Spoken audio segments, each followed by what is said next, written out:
ਸਤਨਾਮ ਸ੍ਰੀ ਵਾਹਿਗੁਰੂ ਸਾਹਿਬ ਜੀ।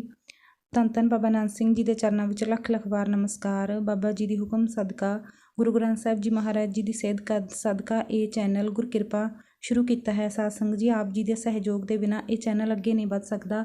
ਮੇਰੀ ਨਿਮਰਤਾ ਸਹਿਤ ਸਾਰੀ ਸੰਗਤ ਨੂੰ ਬੇਨਤੀ ਹੈ ਕਿ ਆਪ ਪਲੀਜ਼ ਇਸ ਚੈਨਲ ਨੂੰ ਸਬਸਕ੍ਰਾਈਬ ਕਰੋ, ਲਾਈਕ ਕਰੋ ਅਤੇ ਸ਼ੇਅਰ ਤੇ ਕਮੈਂਟ ਜ਼ਰੂਰ ਕਰੋ।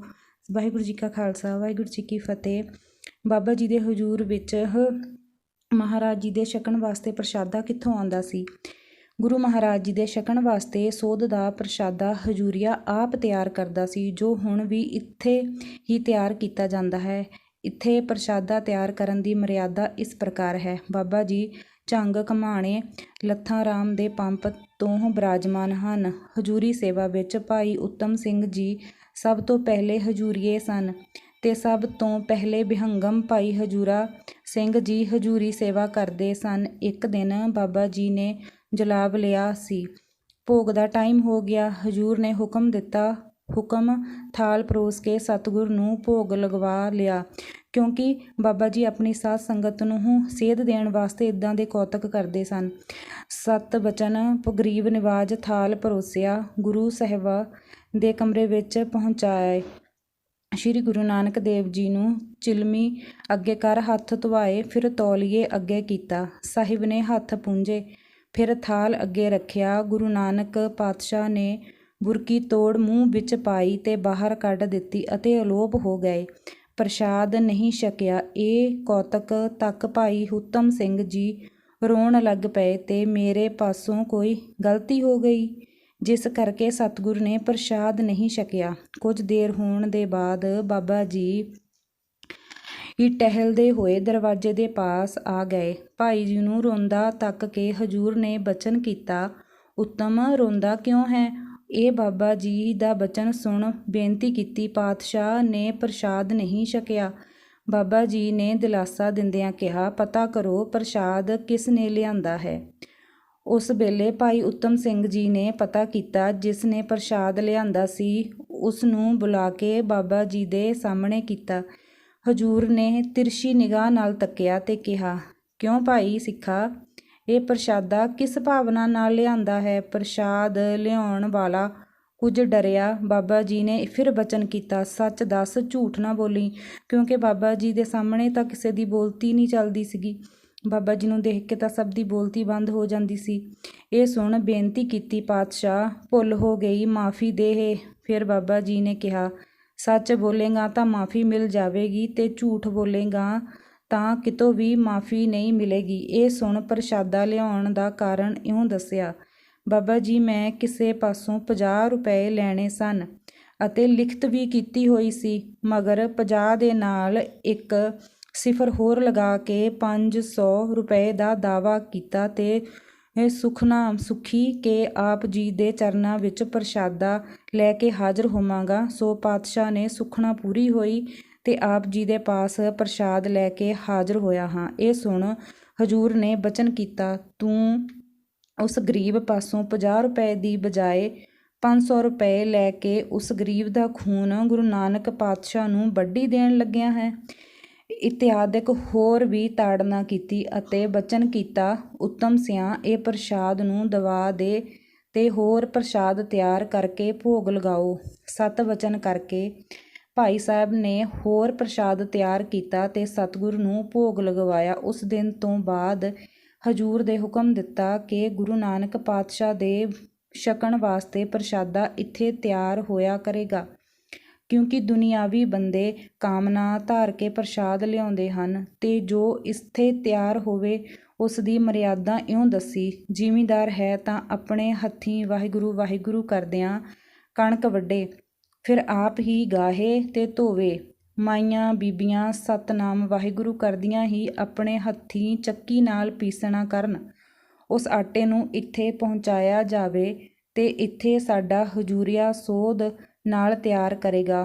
ਹੋਰ ਜੋ ਪ੍ਰਸ਼ਾਦਾ ਬਾਹਰੋਂ ਸੰਗਤ ਵਾਸਤੇ ਆਇਆ ਕਰੇਗਾ, ਉਸ ਪ੍ਰਸ਼ਾਦੇ ਨੂੰ ਸੰਗਤ ਛਕਿਆ ਕਰੇਗੀ। ਸੰਗਤ ਲਈ ਉਹ ਪ੍ਰਸ਼ਾਦ ਪਰੋਸਿਆ ਜਾਵੇਗਾ, ਪਰ ਭੋਗ ਇਸੇ ਦਾ ਹੀ ਲੱਗੇਗਾ। ਸੀਤ ਪ੍ਰਸ਼ਾਦ ਸਭ ਦਾ ਹੋ ਜਾਵੇਗਾ। ਇਸ ਤਰ੍ਹਾਂ ਭੋਗ ਪ੍ਰਸ਼ਾਦ ਆਪਣੇ ਪਾਸ ਤਿਆਰ ਕਰਨ ਦੀ ਮਰਿਆਦਾ ਬਣਾਈ, ਸੋ ਹੁਣ ਤੱਕ ਮੌਜੂਦ ਹੈ ਤੇ ਇਸੇ ਤਰ੍ਹਾਂ ਹੀ ਚੱਲਦੀ ਹੈ।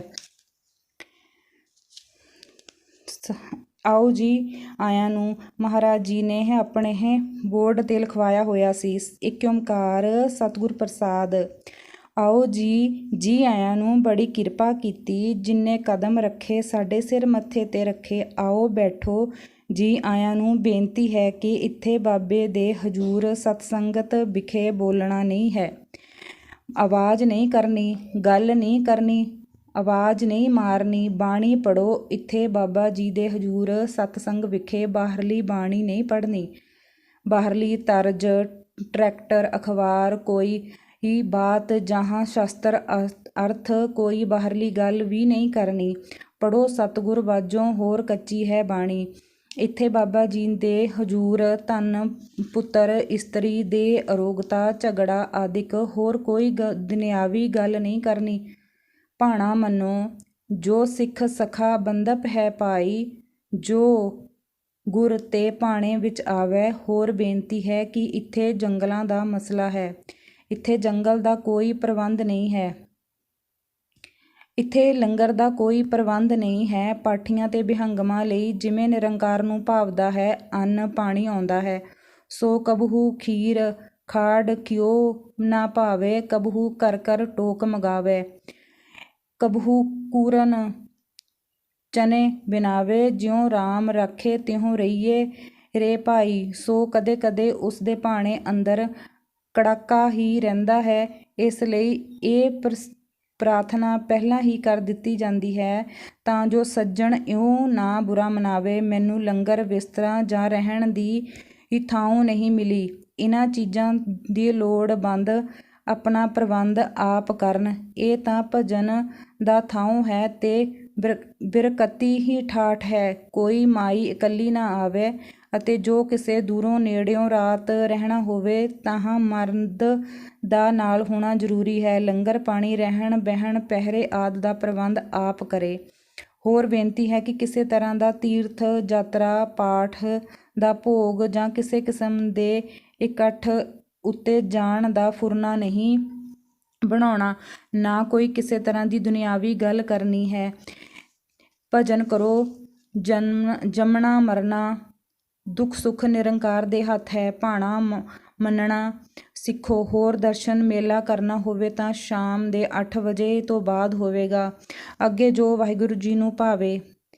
13 ਨਿਯਮ ਦੀ ਕਵਿਤਾ ਮਹੰਤ ਜੀ ਨੇ ਇਸ ਤਰ੍ਹਾਂ ਲਿਖੀ, ਨਾ ਪ੍ਰਸ਼ਾਦਾ ਪੱਕਦਾ, ਨਾ ਦਾਮ ਪੂਜਾ ਨਾ ਹੇਤ, ਨਾ ਉਗਰਾਹੀ ਕਰਤ ਹੈ, ਨਾ ਮਲਬਾ ਕਿਸ ਦੇਤ, ਨਾ ਪੈਸੇ ਦੀ ਰੀਤ ਹੈ, ਨਾ ਨਿਤਹ ਨੇਮ ਖੁਜੇਤ, ਨਾ ਜਨਨੀ ਇਕੱਲੀ ਰਹਿਤ ਹੈ, ਨਾ ਰਕਵਾ ਨਾਮ ਲਵੇਤ, ਨਾ ਇਕੱਤਰਤਾ ਜਾਤ ਹੈ, ਨਾ ਚਿੱਠੀ ਪੱਤਰ ਭੇਤ, ਨਾ ਧੜਿਆਂ ਵਿੱਚ ਮਿਲਤ ਹੈ, ਨਾ ਸਨਮਾਨਤ ਲੇਤ, ਸਭ ਤੋਂ ਨੀਵਾਂ ਵੈਸਣਾ, ਨਾ ਆਗਣ ਉਸਰੇਤ, ਇੱਕ ਗੁਰੂ ਨਾਨਕ ਪੂਜਣਾ, ਹੋਰ ਨਾ ਹਰੂਆਂ ਹੇਤ, ਨਾ ਕਾਮ ਕ੍ਰੋਧ, ਨਾ ਲੋਭ ਮੋਹ, ਨਾ ਹੰਡਹਿ ਹੰਗੇਤ, ਸੋ ਅਵਚਲ ਨੀਵ ਉਸਾਰਿਆ, ਇਹ ਪੂਰੇ ਨੇਮ ਰਖੇਤ।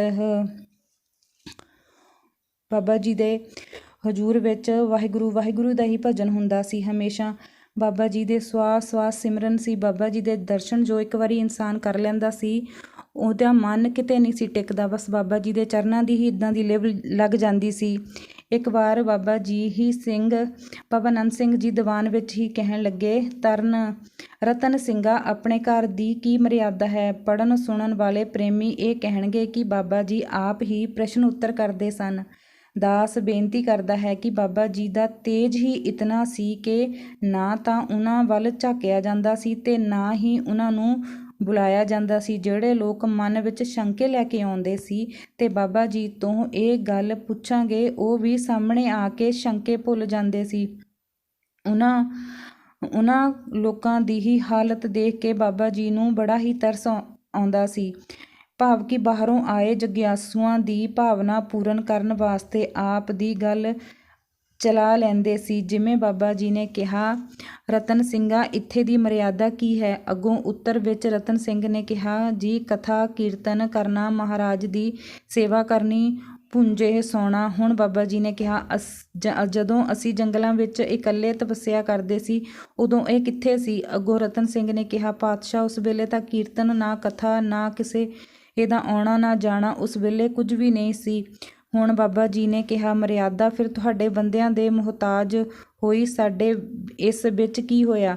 ਜਿੱਥੇ ਤੁਸੀਂ 5-7 ਬੰਦੇ ਇਕੱਠੇ ਹੋ ਗਏ, ਕੋਈ ਅਮੀਰ ਵਜ਼ੀਰ ਮਾਇਆ ਦੇਣ ਲੱਗ ਗਿਆ, ਫਿਰ ਇਹ ਮਰਿਆਦਾ ਚੱਲ ਪਈ, ਫਿਰ ਇਹ ਮਾਇਆ ਦੇ ਆਸਰੇ ਹੋ ਗਈ।